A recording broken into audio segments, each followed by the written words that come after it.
बे समाव राजखान्थिनि मोनसे रादाब फोसावनो सिगांदों फिन इउपिपिएल दोलोआव जयेन जादों। प्रमद बर'नि दैदेननाय इउपिपिएल दोलोखौ मोजां मोननानै गुबुन गुबुन दोलोनि सोद्रोमाफोरा इउपिपिएल दोलोआव जयेन जादों।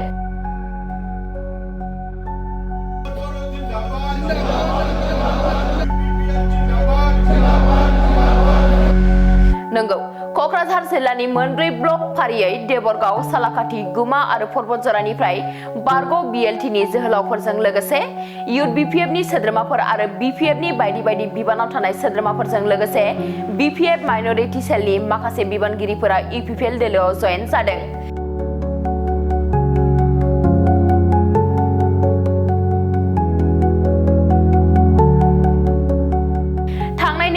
फेब्रुवारि खालि मोनाबिलिनि समाव बिटिआरनि गाहाय खुंगिरि प्रमद बर'नि नुजाथिनायाव इउपिपिएल दोलोआव जयेन जायो।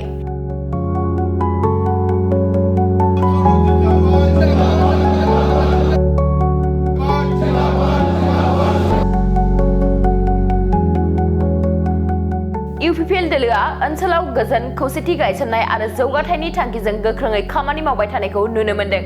प्रमद बर'नि दैदेननाय इउपिपिएल दोलोनि बे हाबा मावनायफोरखौ मोजां मोननानैनो बिपिएफ दोलोखौ नागारनानै इउपिपिएलआव आखाइ हमफैयो सा 69 बिपिएफनि बिबानगिरि आरो सोद्रोमाफोरा।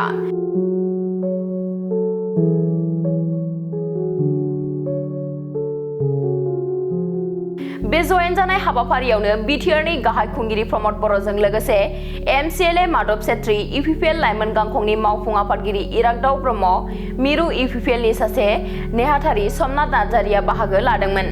हाबाफारियाव बाहागो लानानै मिरु इउपिपिएलनि नेहाथारि समनाथ नार्जारिया मा बुंथिदों आबुङै खोनासंदो।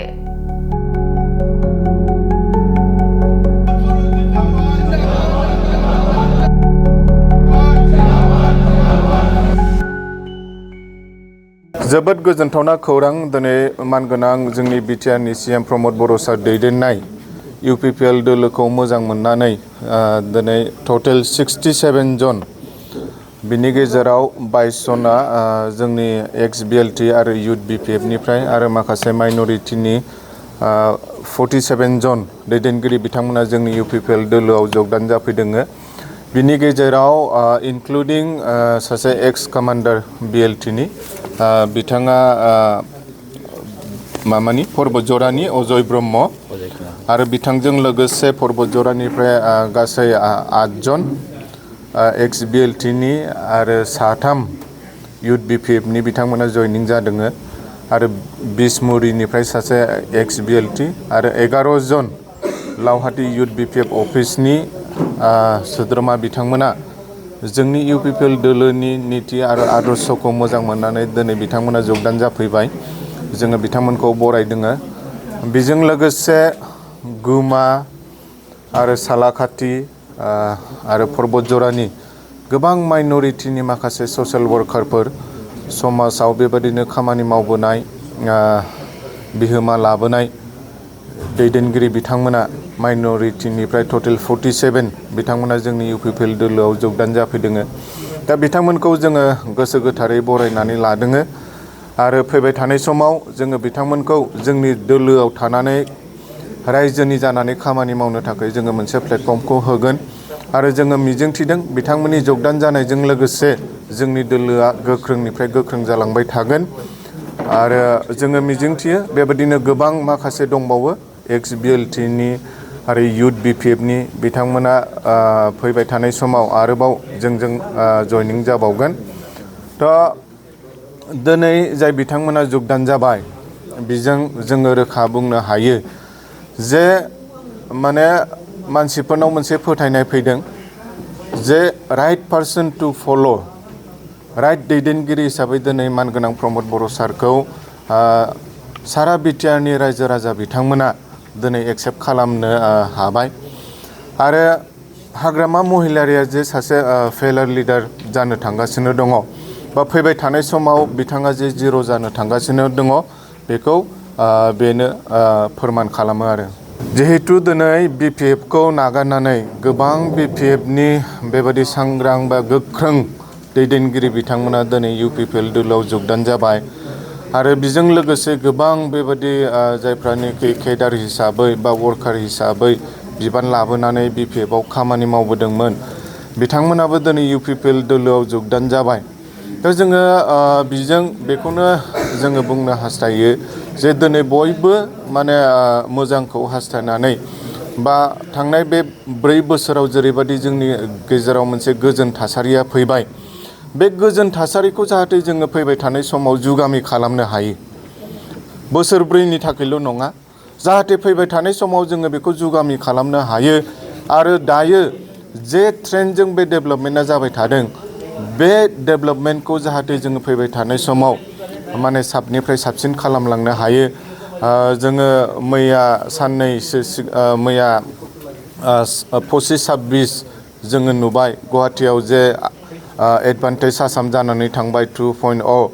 बेयावबो गोबां माखासे बेबादि जायफ्रानोखि एन्टारप्रेनारफोर दङ, बिजनेस टाइकुन बिथांमोन दङ। दिनै जोंनि आसामाव जोंनि BTCआव बिथांमोना माने बेबादि इनभेस्ट खालामनो थाखाय बिथांमोना दिनै आवगायबोदों। बेफोर मानि थाखाय जानो हादों? एकमात्र बेयो जोंनाव मोनसे मोजां थासारि फैनायनि थाखाय दिनै गासिबो बिजनेस टाइकुनफ्रा जोंनाव इनभेस्ट खालामनो नागिरदों। जोंनि बे BTR ओनसोलखौ जौगाहोनो बिथांमोना दिनै आवगायबोदों। जोङो बेखौ जोङो वेलकाम खालामनांगोन आरो जोंनि दानि यां जेनेरेसन लाइमोनफ्रा जोङो बेखौहाय एक्सेप्ट खालामनानै जोंनि मानगोनां प्रमद बर' सारनि जे भिजन, बिथांनि जे सिमां, बेखौ मोगथां महर होनो थाखाय जोङो हेफाजाब खालामनांगोन। आरो बिनि थाखाय आङो सानो राइट प्लेटफर्मा बे UPPL दोलोआनो। नोंथाङा रेलवे, आसाम पुलिस, बेंक, टेट बायदि सरखारि साख्रि मावनो गोसो दं नामा? एबा नोंथाङा बेफोर बायदि साख्रिनि थाखाय थियारि खालामगासिनो दं नामा?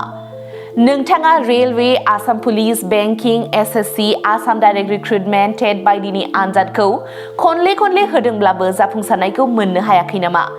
जुदि नोंथाङा railway, Assam police, banking, SSC, Assam direct recruitment, TET cum recruitment आनजादनि थाखाय थियारि खालामगासिनो दङब्ला नोंथांनि थाखाय लानानै फैदों मोनसे मोजां रादाब। लास्ट ईयर से प्रिपरेशन स्टार्ट किया, बट कोचिंग ज्वाइन करने के बाद ही मेरा एग्जाम क्लियर हुआ। तो मेरा इस साल 3 एग्जाम का प्री क्लियर हुआ, CHSL का प्री क्लियर हुआ, फिर IPS PO का मेरा प्री क्लियर हुआ है और CGL का भी मेरा प्री क्लियर हुआ है। तो अभी मैं मेंस का प्रिपरेशन कर रहा हूँ। क'क्राझार सहरनि RNB road ward number 6 Sai Baba Mandir एबा एयारटेल अफिसनि साखाथियाव दङ IBT कचिं इनस्टिट्यूटआ। IBT कचिं इनस्टिट्यूटआव banking, SSC, railways, defence, TET आरो गुबुन सरकारि साख्रिफोरनि आनजादनि कचिं होनाय जायो आरो बेनि मुं थिसननाया दासान्दि सोलिगासिनो दङ। आं नाजाथाय मेथ्सफोराव उइकफोर ओमफ्राय दा बाहायनायानो एसे थाबसिन जाबाय आरो बाहाय CA क्लासबो जायो, माने सामफ्राम कारेन्ट एफेयारफोर जानाय, माबा मा जानाय, जिउ मा जानाय बिदिखौ मोनगोन। ओमफ्राय रिजनिंफोर, इंग्लिश क्लास जाजोबो गासिबो। मेरा क्वांट में एक्चुअली खराब था, इसलिए मेरा ज़्यादातर एग्जाम में क्वालिफाई नहीं कर पा रहा था और कॉन्फिडेंट भी नहीं था। जब से मैंने ज्वाइन किया है तब से मैंने क्वांट पे एक्चुअली अभी मैं क्वांट पे अच्छा हूँ और कर भी पा रहा हूँ। तो अभी कॉन्फिडेंट भी हूँ और फैकल्टीज भी बहुत अच्छे हेल्प करते हैं बहुत। IBT कचिं इनस्टिट्यूटआव मुं थिसननायनि गोबां मुलाम्फाफोरखौ नोंथाङा मोननो हागोन, जेरै ल' course fees, specially daily current affairs classes, lifetime membership card, weekly 5 to 6 days classes, comprehensive study materials, regular online and offline mock test, Make My Exam app, flexible class timings, doubt clearing session।